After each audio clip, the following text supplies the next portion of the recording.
welcome to Truth and Transcendence. You can find all our other episodes on truthandtranscendence.com. Today, I'm delighted to welcome special guest Byron Athene. And we're going to be talking about something called feeling lucky, which is not as simple as it sounds. So I'm very much excited to explore that with Byron today and other things. Byron has been interested in the fields of philosophy and psychology since 1991, which is a while now. Apparently, he had a debilitating stutter his whole life, but developed a growth mindset, trained to become a therapist, coach, and has now developed his own therapeutic approach and has completely moved beyond the debilitating stutter. I wouldn't have guessed. Byron is also a trainer and author, but would first describe himself as a philosopher. And you can find Byron at byronathene.com, which is BYRONATHENE, and that will be in the show notes. So, Byron, thank you so much for coming on the show. Oh, thanks for having me. By the way, to Byron Athene. Oh my God. That's right. That's a common mistake. That's a common mistake because I think Athene, the goddess, that's how it's pronounced. It's pronounced Athene. Yes. But yeah, I guess this is slightly different. Thank you. Byron Athene. Yeah, there you go. byronathene.com. You spelled it right. So they go to the same place. I mean, yeah, they would go to the right place. But no, anyway, yeah, thank you. It's great to be here. Fantastic. Great. Well, I'm a great believer in calling people by their actual name. Where possible. My name, Catherine, can be abbreviated in many ways. And I've had many situations of it being abbreviated in a way where I just like to kill the person. but that's frowned on. You can't really do that. So thank you for correcting me. No worries. So Byron, this whole thing of feeling lucky, this came up in the prequel, didn't it? Yes. Would you like to kick off by just kind of riffing around that idea of feeling lucky? Sure. Okay, yeah. So, but as you explained, that I do have my own approach, and reframing is a very big part of it. Because my approach focuses on emotions, and we feel the way we do because of how we're looking at something, and so we can usually reframe how we're looking at something, or we can change how we feel by reframing how we're looking at something. So, reframing just means seeing the same thing in a different way. I've developed a few different ways to reframe. Building on the two most common ones, which I think are positive reframing and other person reframing. So positive reframing is like putting a good spin on something. Other person reframing is seeing something from someone else's point of view. But another type of reframing I call existential reframing. Existential reframing, and that's the simple idea that our existence is virtually infinitely more important than anything we do while we exist.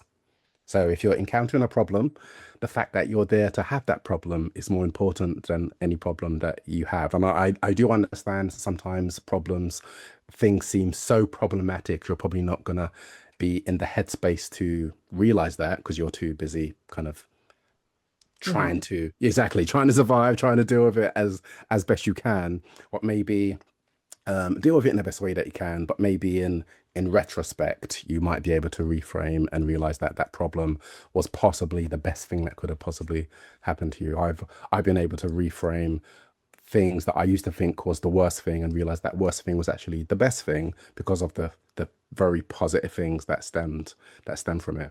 So existential reframing. So I usually describe this to my clients by just talking about the really low probability of being born.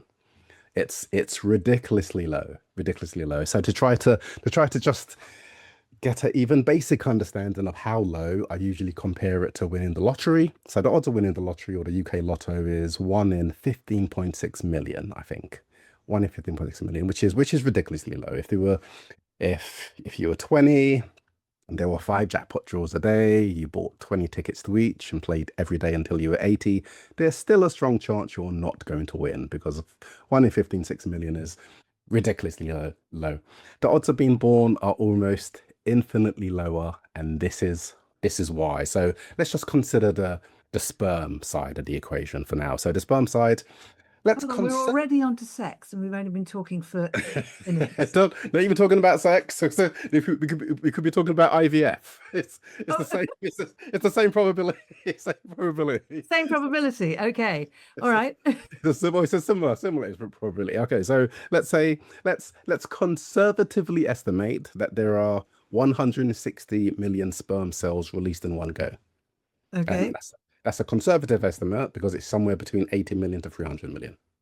Bloody So hell. Okay. yeah, so that's already 10 times higher than the odds of winning the lottery, or 10 times lower. So like one in 160 million. So that's just the sperm side, the sperm cell side. We also had the egg side to consider, and let's simplify this side of the equation by estimating that most women release one or produce one egg per month. Well, whilst they're fertile, that's I guess a simplification of the, because I know I know there's some flexibility around that. So the odds of us being the specific sperm and the specific egg we needed to be are 1 in 160 million times 1 in 12. So that's 1 in 1.92 billion. 1 in 1.92 billion odds of just that combination being happening. But that's a skewed probability because that implies, or that suggests, that our parents were destined to be born, destined to grow up where they did, destined to meet one another, destined to like one another, destined to start a relationship, destined to conceive us at the precise moment they did for us to be even in the running to be the sperm and the egg. But of course, they weren't destined to do any of that stuff because the same odds that apply to us, comparable odds apply to our parents, comparable odds apply to our ancestors, all of them going back to the beginning of time. So the odds of being born was virtually zero, but we were born, and we were born with this component of being the center of the universe. So we don't take the low probability into account. We're born and we think, where's our stuff? So I think if we were to just focus on the really low odds of being born, I think we might view life in a completely different way. How interesting. Yes. Yes. And the thing you said about that the thing that's happening to us is less important than the fact we're there to have it happen to us. Yeah. That I actually resonate to that. I think that sounds right to me. But would you like to say a bit more about that? Yeah, sure. Okay, so I think usually perception, we usually perceive in a laser-like way. The thing that we're focusing on is often the only thing that exists to us because of just how the brain organizes, because of how we kind of I don't know, prioritize our experience. So when we think about something, that's pretty much the only thing that exists unless we expand our awareness. So if there's a problem, that means your world or your universe is going to be problematic. So existential reframing helps you just step back a bit and see, and allows you to see that the fact that you're alive to encounter anything, including this problem, is remarkable, amazing. And again, the disclaimer is sometimes that would be very, very challenging to see because the thing that you're focusing on might be problematic. Yes, yes, yes. And sometimes people say first world problem. They talk about first Yeah, world exactly. problems, don't Yeah, they? Where a yeah, first world problem by definition is a problem that you would only have if you're in the first world and therefore very lucky and privileged exactly. already. To Yeah, oh my God, the Mercedes not running. I'll have to take out the Ford. What am I going to do? exactly. And the way the mind works, someone considering that dilemma, they can be really affected by it because to them, that's a dilemma. It's like, oh, well, what do you do in that scenario? It's horrible. Like, Yeah, my priceless diamond and ruby ring doesn't fit me anymore. How will I survive? anything can be a problem. Anything could be a problem. It's how we view. And again, that's about reframing as well. As another similar type of reframing. So I described existential reframing. Another similar type of reframing. I guess this is a subset of existential reframing. Is nihilistic reframing. Nihilistic reframing is the general idea that it doesn't matter anyway. Like it doesn't matter. Well, okay, it matters only as much as we say it does. So if we say it matters to us. If we don't say it matter, or if we don't think it matters, then it's not going to matter to us. So Yeah. we are we are in control of that kind of gauge, that matter gauge. So Yeah. So that all makes perfect sense. And are you also like a human being who does actually feel lucky? Do you I actually feel, feel lucky? yeah, of course. I mean, yeah, that I feel lucky. The fact that I'm here existing, that means I'm lucky. Even if something conventionally unlucky happened to me, I'm lucky to be in that position. Yeah. And you actually feel like that rather than being attitudinally aligned to that because they're Oh no. different, aren't they? Yeah. No. This is, I think this is just me now. I've kind of, I've seen, I've seen the idea. I've taken it on board. I've kind of stitched it into my mental architecture. It's something that I think I can't imagine not seeing it now. Right. So that's interesting. So that's like so is are you saying there's been a shift inside you that's happened as a result of you engaging with this philosophically? Oh, definitely. So Oh God, how did definitely. that happen? Because that isn't automatic for everybody, is it? No. Oh God, no, If no. they get hold of something philosophically, it doesn't always go into them experientially, does it? Yeah. Oh no, no. I mean, maybe for me, and in relation to this, maybe I just realized how important it was, or maybe I realized it was important, and then I thought, well, this is something I want to um um consciously attach myself to, or do the effort to ingrain it, to absorb it. Right. So yeah. Do you think it was in there, possibly latent prior to discovery? Possibly, and I'll explain what the thing was that made me kind of realize as well, because I'm sure, well, it's possible that someone told me this. I didn't really pay much mind, like, oh yeah, okay, yeah, that's if you yeah, if that works for you, fair enough. But I think the thing that really opened my eyes to it was a random occurrence where, okay, so. Okay, but without going too much into my sort of like family history, my parents are Jamaican. I was born here, but I'm of Jamaican heritage. So I think it was my gran and her then husband who first migrated from Jamaica. The plan, as I understood, was they would come from Jamaica, they would head towards one of the main cities in the north. I'm not sure why north and not south. No offense to the north, but Marginally closer to Jamaica. yeah, well, maybe no, if anything's further away, that'd Oh, is that'd it? be further away. But no, let's say the plan was to go to Manchester or Liverpool or one of those bigger cities in the north.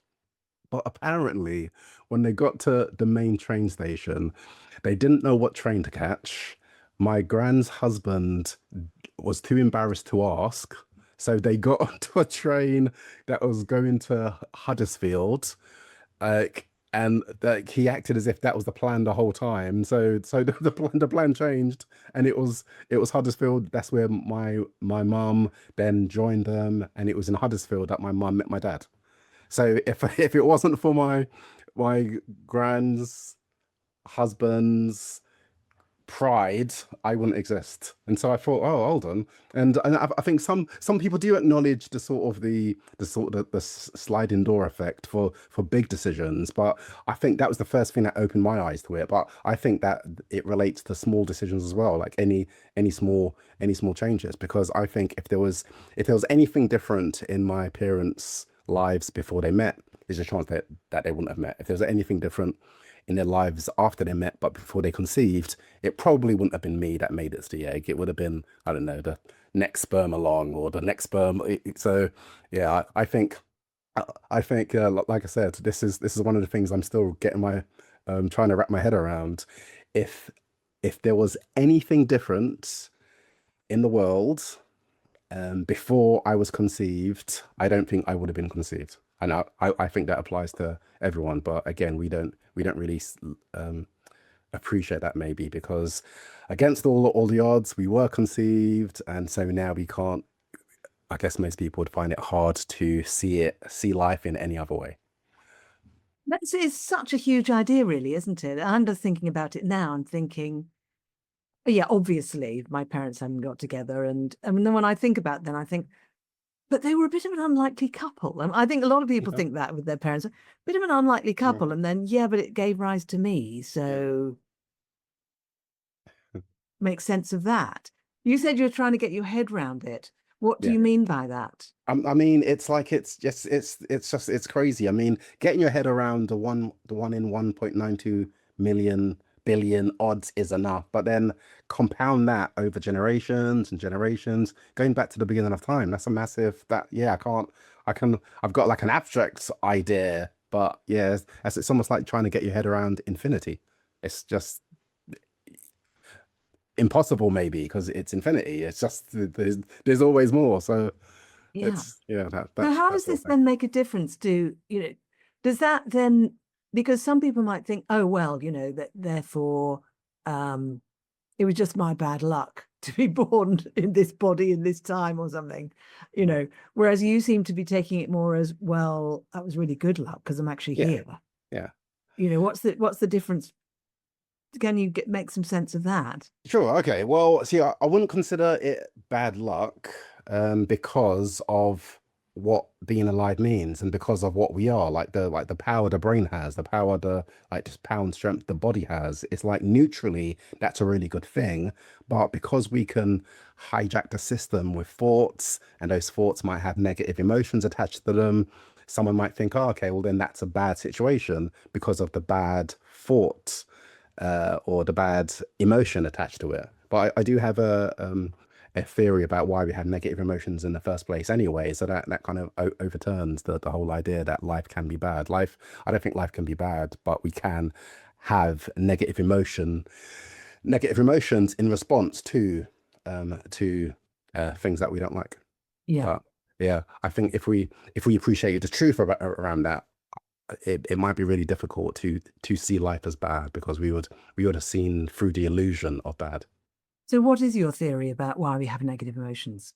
Okay, I call it the Genie Lamp hypothesis. Genie, Genie Lamp hypothesis. Okay, so all right. Well, okay, sorry, Catherine. Before I explain that, let's talk about other reasons that people have tried to use to explain why we have negative emotions. There are three common ones. So I'll try to disprove the three common ones, then I'll explain the Genie Lamp hypothesis. And the All right, truth, okay, so the first yes. so the first hypothesis is the contrast hypothesis. So the contrast hypothesis is this: lots of people believe that we have negative emotions only because if we didn't, the positive emotions wouldn't feel as good. So it's the contrast between the good and the bad that make the good feel better. Yes, And that one. yeah, and I don't think that's true. I think people think that because of something called the contrast effect, where viewing two things together changes your perception of them. I think most optical illusions are they work because of some sort of manipulation of the contrast effect. So yeah, you don't need to feel cold to appreciate the warmth. You can just appreciate the warmth. You don't need not nice food to appreciate nice food. You can just like nice food. So it's the same with good and bad emotions. It's like Yeah. it's okay. So the second theory, it sounds more sensible, but it's more easily disprovable. So the second theory is the function theory or the function hypothesis, and that is we have negative emotions only because in certain situations, they serve us better than our positive emotions. So in some scenarios, it would be more beneficial for you to feel bad rather than feeling good.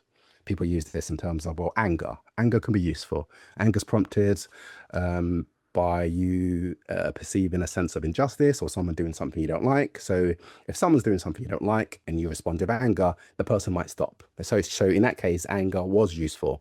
But in other scenarios, or even with that same person at another time, they do something you don't like, you respond with anger, they could respond with more anger. So you haven't made a situation better, you've made it, you've escalated it, or you've helped it escalate.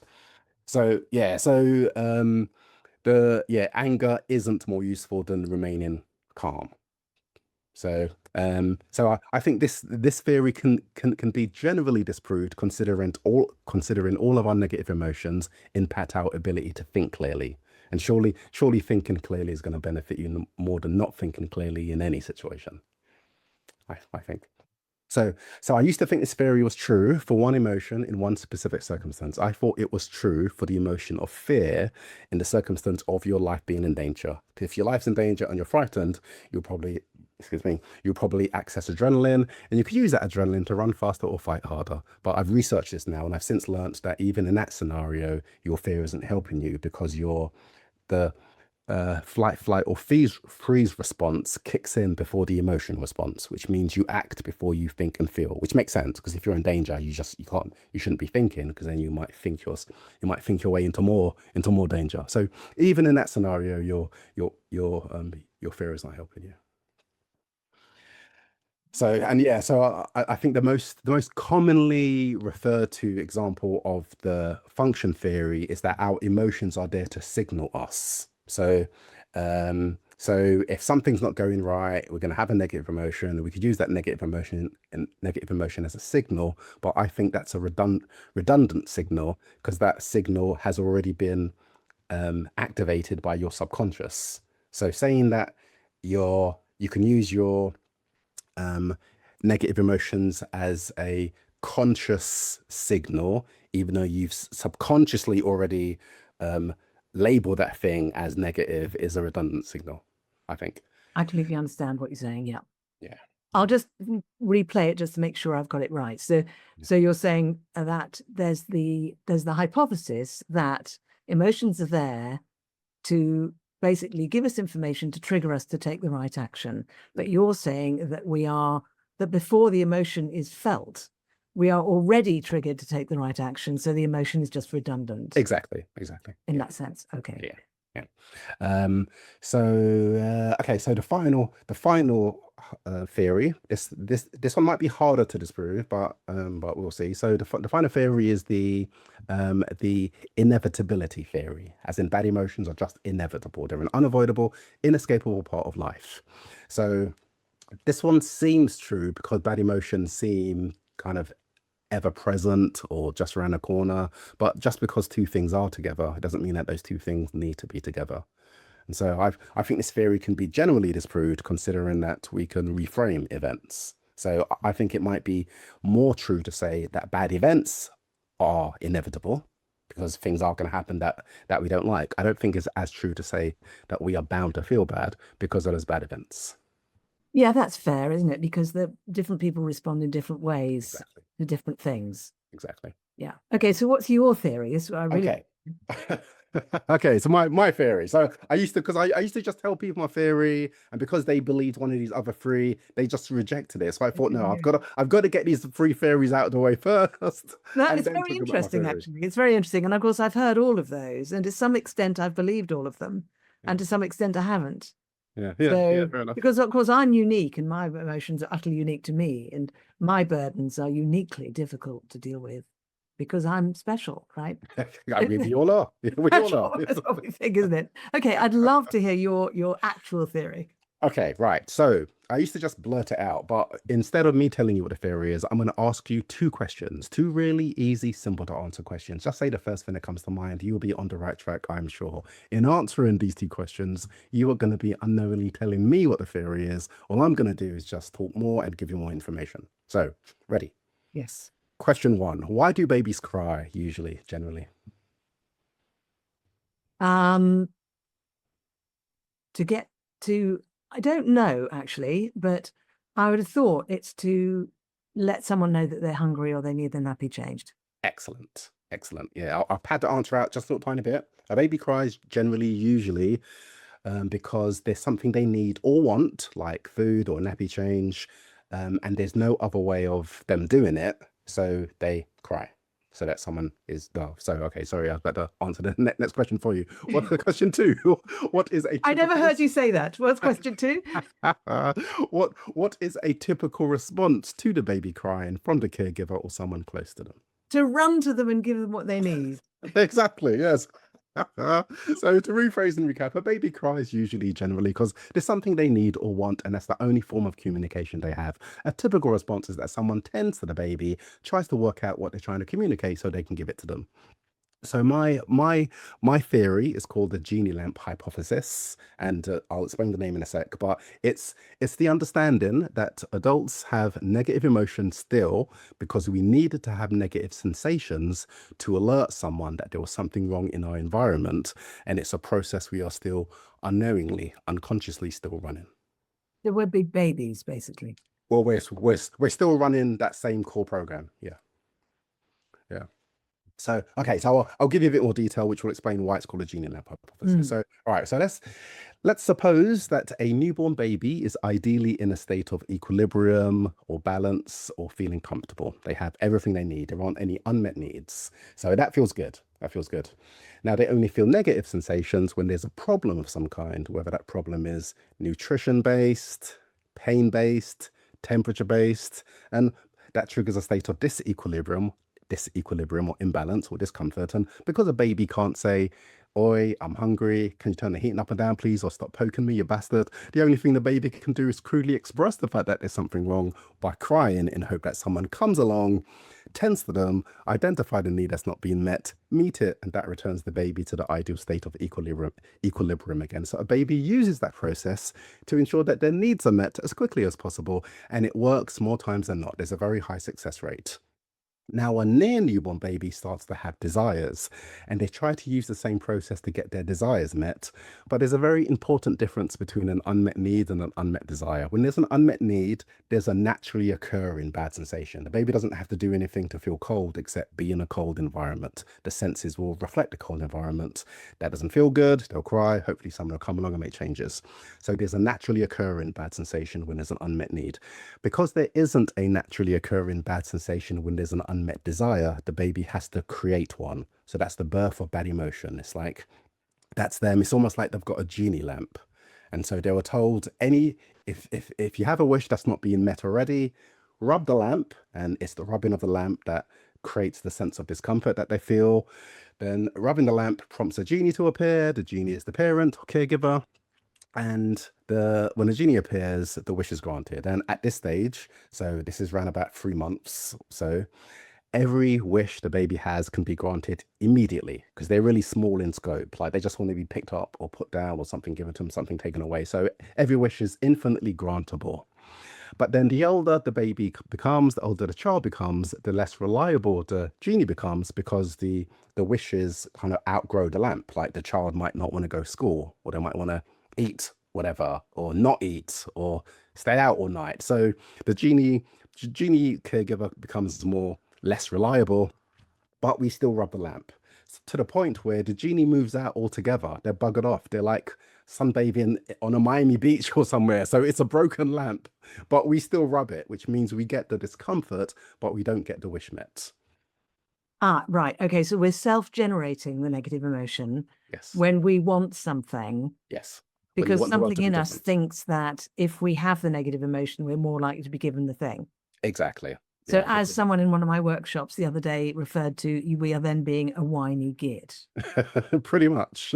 Pretty much. But then it's not even about being a whiny git because some people have negative emotions and whine about it. But I think everyone has negative emotions and maybe doesn't whine about it. They just still experience that negative emotion. But I think all negative emotions stem from that biological process that we needed as babies because there wasn't anything else we could have done. So interesting. I've never heard that theory before, but then of course we haven't had this conversation before. Yeah. That's fascinating. So Oh, yeah.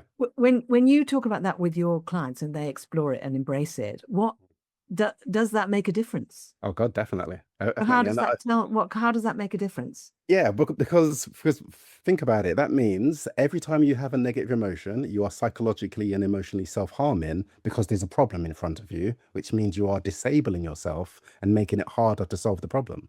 So it means that first of all, we're probably going to see less problems anyway, because we're looking at the world through a different, more empowered lens. The problems we do encounter, we're gonna um, solve easier because our negative emotions aren't aren't going to get in the way. Right. So it Okay. makes a massive difference.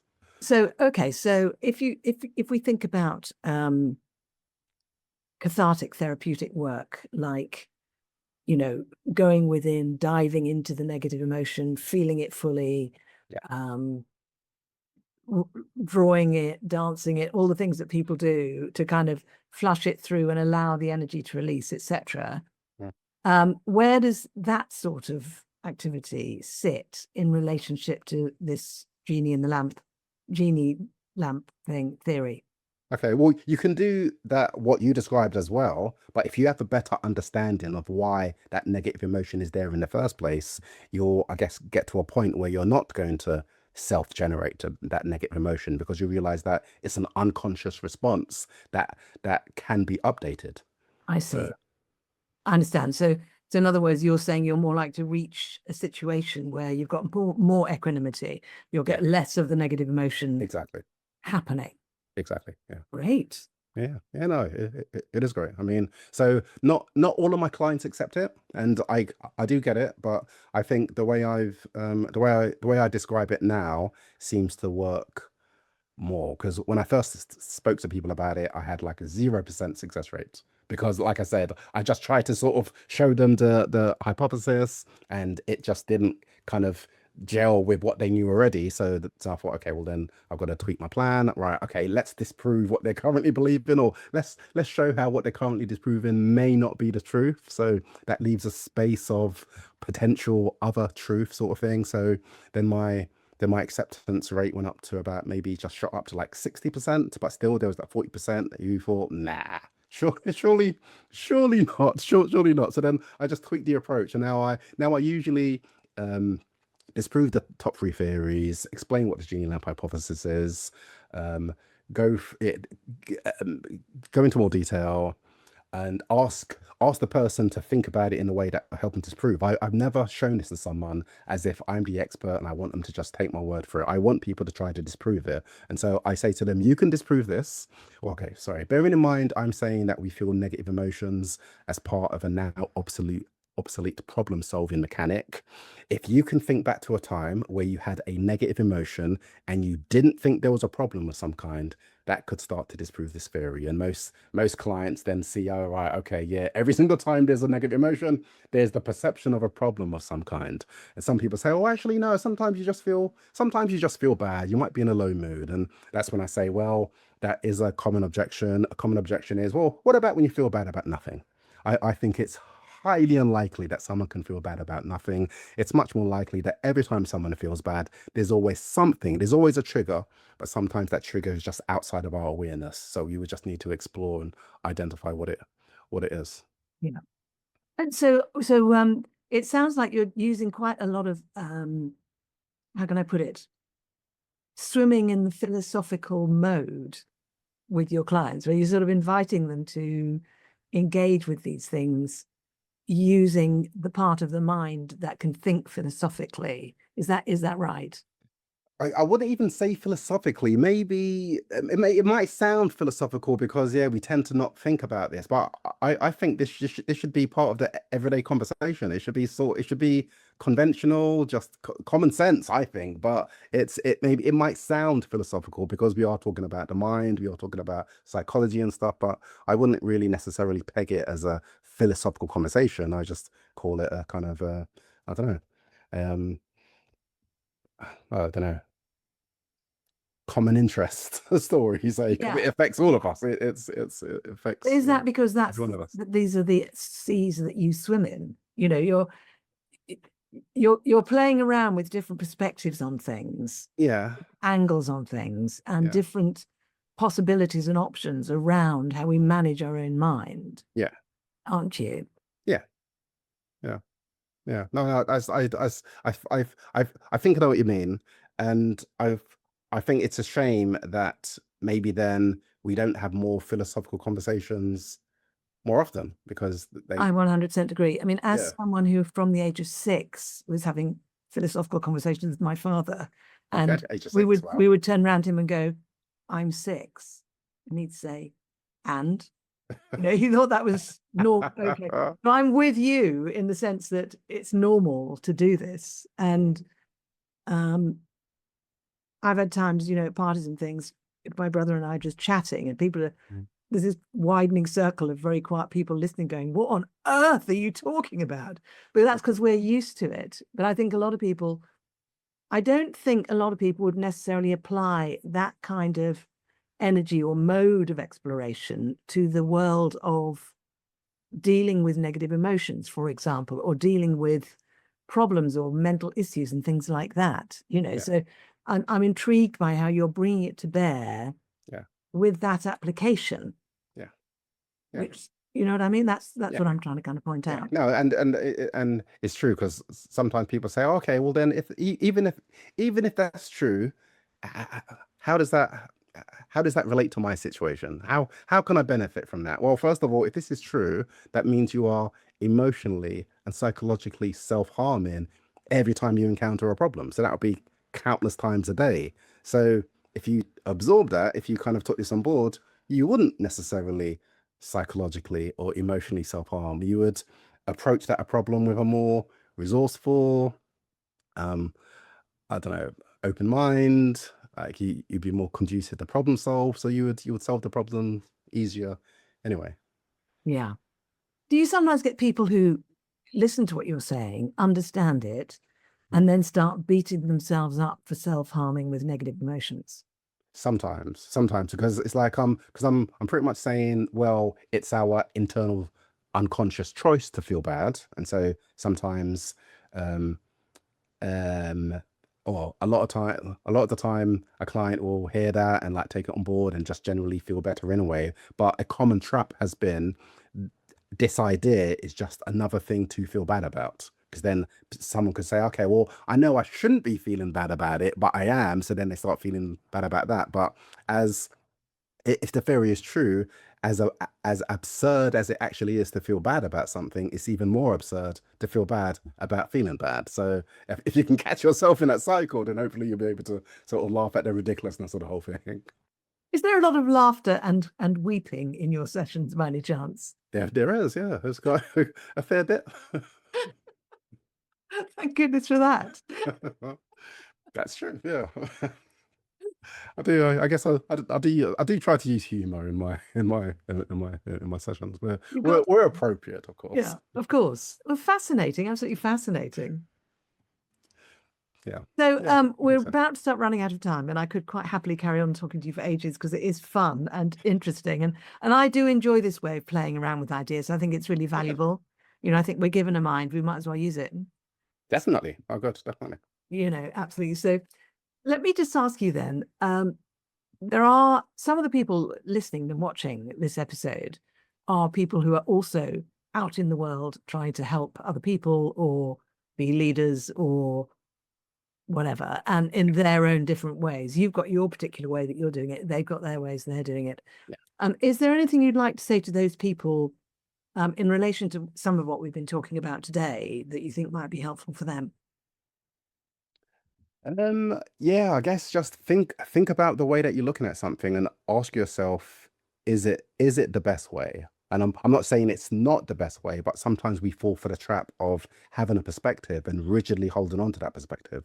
So if we allow ourselves to be more flexible, we might then see the potholes we might have unconsciously fallen in. So just yeah, ask is your perspective the best one? Because often it's not. Good question. I can see people, I imagine people right now going, God, it's a good question. Hopefully. So this has been a really fun conversation. We've talked about quite a lot. Has there been a favorite part of our conversation for you today? I suppose maybe talking about the Genie Lamp. I can talk about that. I can talk about that forever. But before we go, can I mention my book? Oh, I'd love you to do that. Thank you.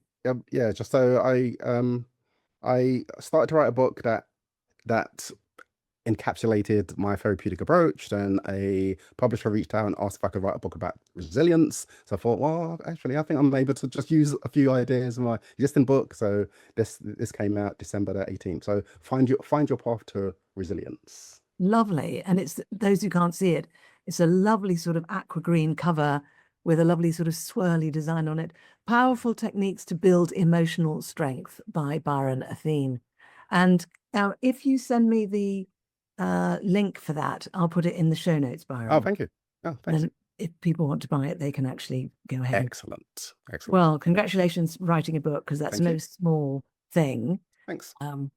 You know, and actually managing to write one that says what you want to say, whilst also being accepted by the publisher. That in and of itself is a triumph. I guess. So sorry, Catherine, what's your favorite part of the show? Thank you for asking. I think the part where you accidentally answered question 2 that you were about to ask me. But we carried on nevertheless, because we're British. And that's what we do.